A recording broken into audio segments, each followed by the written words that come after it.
In this video, I'll show you how to add money to your Coinbase account. Alright, so here we are on Coinbase.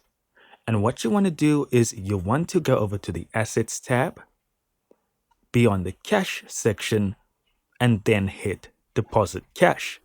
Now you will put in the amount you want to deposit. Then here in the From section, as Add Cash To will already be in your currency, you will click on that and choose how you want to make the deposit.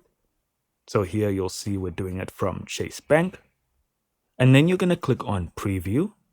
Now here in the Preview, or it might say Review, it'll give you a detailed breakdown of everything.